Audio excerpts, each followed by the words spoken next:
अमर जी, इतनी आसानी से जिंदगी से हार नहीं माननी चाहिए। आपकी तरह मैं भी धर्मचंद की सताई हुई हूं। उससे बदला लेने का अब एक ही रास्ता है। क्या?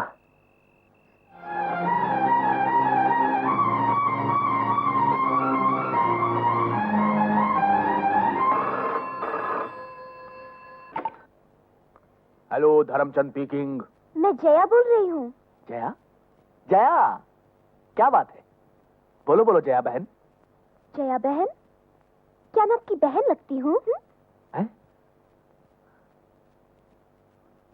हैरान हो गए?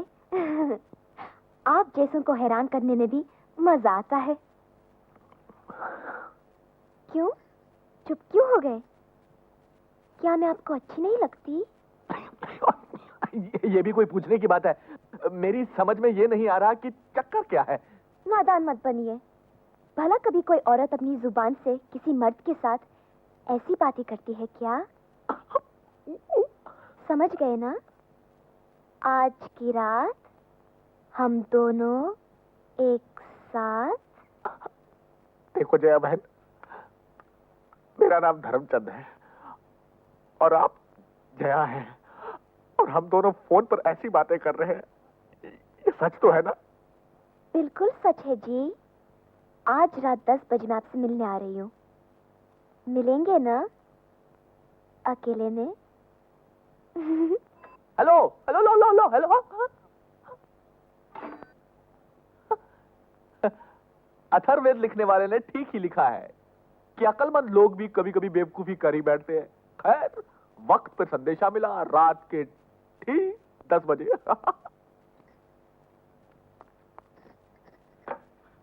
नमस्ते जी, मेरा नाम कमला है। मैं धर्मचंद जी की सेक्रेटरी हूँ। अच्छा, कहिए कैसे आना हुआ? मुझे यहाँ आना चाहिए या नहीं ये मैं नहीं जानती, पर एक औरत के साथ नाइंसाफी हो ये मैं कभी बर्दाश्त नहीं कर सकती। मतलब? धर्मचंद जी आपको दिल्ली में नौकरी दिलवा रहे हैं ना? हाँ। और कल ही आपको जाना है ना? जी हाँ। अब आप दिल्ली नहीं जा पाएंगी और नौकरी की भी उम्मीद आपको छोड़ देनी पड़ेगी। क्यों? आपके पति के साथ आपकी कुछ अनबन हो गई है,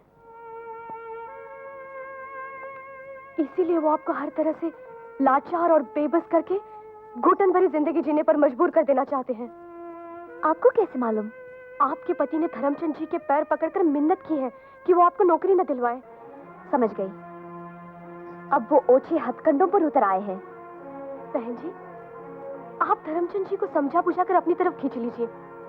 आप अगर उनके सामने जाकर अपना दुख कहेंगी तो वो जरूर पिघल जाएंगे। भले आदमी है, आपकी बात जरूर मान जाएंगे। देखिए, अब 10 बजने वाले हैं, कहीं वो सो न जाए।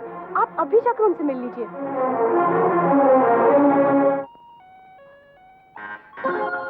आ गई। Welcome welcome madam. You came into my house, that is God's nature. You came into my house, that is God's nature. Sometimes I look at you and sometimes my furniture. बिल्कुल ठीक वक्त पर आई। वक्त बीत ना जाए इसीलिए वक्त पर आई हूँ। अच्छा, सच सच बताओ, मुझे देखने की ख्वाहिश कैसे हुई? सिर्फ देखने की ही नहीं, कुछ कहने की भी है। मैं तुम्हारी हर ख्वाहिश पूरी करूंगा। अगर मैं तुम्हें खुश कर सका तो मेरे दिल को बहुत सुकून मिलेगा, बड़ी खुशी महसूस होगी मुझे। आप जैसे आदमी का मिलना मेरी खुशकिस्मती है। खुशकिस्मती तो मेरी होगी अगर मैं कुछ कर सका तो। देखिए, अब तक मैं आपके भरोसे पर रही, अब आप ही मुझे छोड़ देंगे तो मेरा क्या होगा? बहुत नाइंसाफी होगी। तुम्हें जो कुछ कहना था तुमने साफ साफ कह दिया। अब तुम्हें फिक्र करने की कोई जरूरत नहीं है, मैं हूं ना। बैठो ना। ओहो, डरने की कोई बात नहीं है। Come on, just relax. आप कितने अच्छे हैं। देखिए, आप अमर की बातों में मत आइए, बस किसी तरह मुझे दिल्ली की नौकरी दिलवा दीजिए। नौकरी की बात इस वक्त क्यों? अब उसे वहीं छोड़ो। अब तुम्हें क्या करना है मैं बताता हूं। वो शाम कुछ अजीब थी, ये शाम भी अजीब है, वो कल भी पास पास थी, करीब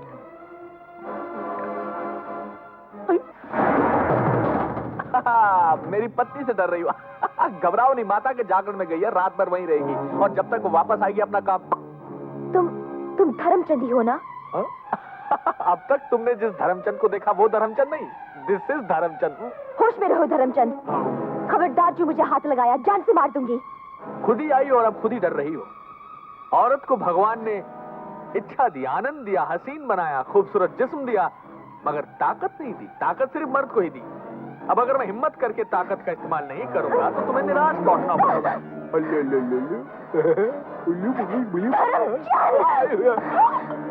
ठहरो मिसेस जया, तुम बहुत संस्कारी हो और यह ठहरा उस संस्कार को जिंदा रखने वाला धर्मात्मा। एक संस्कार दूसरे संस्कार पर हमला करे, यह तो कोई संस्कार नहीं हुआ। अथर्ववेद के आखिरी पन्ने के आखिरी श्लोक में मुझ जैसे संस्कारहीन लोगों को बताया गया है कि ऐसे लोगों के साथ किस तरह से पेश आना चाहिए।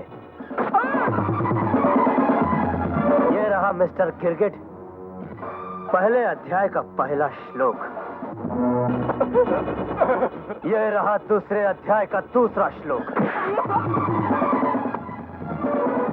तो तू 7 दिन में हमारा फाइनल सेटलमेंट करने वाला था ना? हाँ, अब मैं तेरा फाइनल सेटलमेंट करूंगा।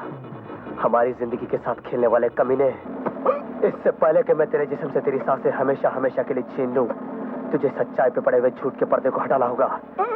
सब कुछ सच सच बता, वरना मैं तेरी जिंदगी का खेल खत्म कर दूंगा।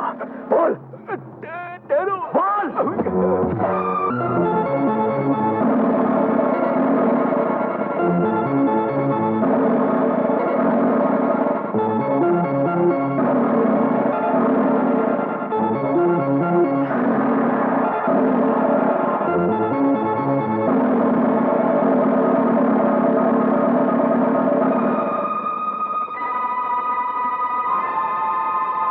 मिस्टर धर्मचंद, दैट इज अमर।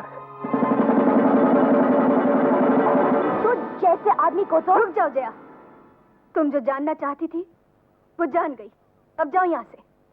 आप नहीं जानती ये कैसा आदमी है। न जाने कितने लोगों की जिंदगी अब बर्बाद की है इसने। तुम्हें तो आज पता चला है, मैं तो इन्हें शुरू से ही जानती हूँ। कितनी रातें गवाई है मैंने, कितनी रातें नागन बनकर डसती रही है मुझे, कितनी बार मर मर कर जीती रही हूँ, नरक की आग में जलती रही हूँ।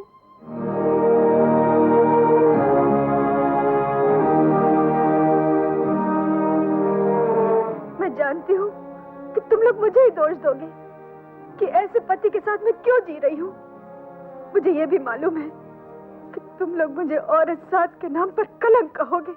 इतना सब कुछ जानते हुए भी आप इसकी तरफदारी कर रही है, तो क्या करूं? पति को छोड़ दूं? सीता,